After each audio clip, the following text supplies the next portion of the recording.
if the Department of Justice tells Chicago to follow new rules of accountability and process, and they try to circumvent the Department of Justice or get around the DOJ rules. As you guys know, that is happening in Ferguson, Missouri right now. Officials are refusing to enact Department of Justice rules because they claim they have better ideas and not enough money to do what the Department of Justice says they must do. And as a result of that, Attorney General Loretta Lynch, I believe, is suing Ferguson as a result of that too. But is his name right? That's right. Mrs. Marsh. Good evening, ma'am. Good evening. Yes, I would like to say that the State Board of Education knows how many prisons to build by third grade reading level. That's a complete failure of the public school system. They have to be held accountable because the police don't respect illiterate black guys. They treat a college-educated black man with more respect, but an illiterate black guy, they want to beat him up. Well, I know sometimes I'm in the community, I see the police stop a car, young black men, make them all get out of the car, spread eagles, search the car, or they'll have them, they're not in the car, they make them sit on the ground, search them and sit on the ground, and they let them go. They don't find anything. I think that's too, in America, that's just not right.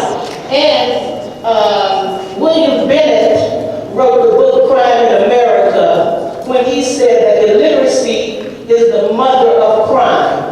And if the State Board of Education knows how many prisons to build, that's institutional racism against black people. And you have all these black men in jail, they're providing jobs for everyone that works in the prison system, the judicial system, the police, and the police force. And you have these blue-collar white policemen who have just a high school education. They're not professional when they're in the black community, but they darn sure know how to treat people in the white community. So they know what they're doing. They don't need more training in the area that you understand. They need to go to college and get more college education because they'll be more professional. And one more point. When Mayor Emanuel asked for $100 million for police overtime this summer so that the police could work on guns and violence, that was a code word for let's get the black boys. I don't like that. That's got to change. And if every black person had a college education, we wouldn't be having these problems, but the State Board of Education is not holding the public school system accountable. In Biloxi, Mississippi, they put a camera in every classroom where the principals, police, and the parents could click in on the internet and see what was going on in the classroom. Thank you, Ms. Marsh. And one more point. And the school superintendent said the grades shot through the roof and the discipline problem shot out the window. They had no problem with the video cameras in the classroom. Thank you. Norman, where you going? There we go. Okay, thank you. I need your names work out for a reason.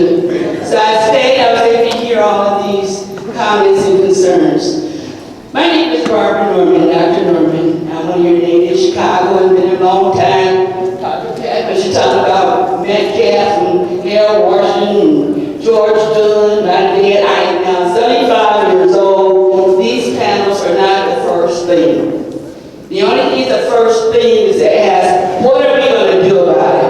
My area is over-gynae. Over my career, I have delivered over 2,000 to 3,000 babies. All these babies, their mothers I worked with, their children and grandchildren. I'm a former captain in the United States Army, Vietnam. I have watched folks using guns, shooting every day. One thing that sticks with me, when I was a young graduate, I had a young mother who was pregnant. She was 18 years old, West Side, was shot by a policeman. At that time, it was an isolated incident. You didn't hear about any shooting like that often.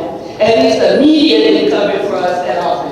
It's not that it may not have been happening, But that always stuck with me because that child, at that time I was like 20 or 21, that has stuck with me ever since, because since then I have watched mothers and babies been brought to the hospital, the emergency room, trauma center, shot up, cut up by each other, and most importantly, when we have the people who we select to serve and protect us, are the many people who are behind the assault that caused it.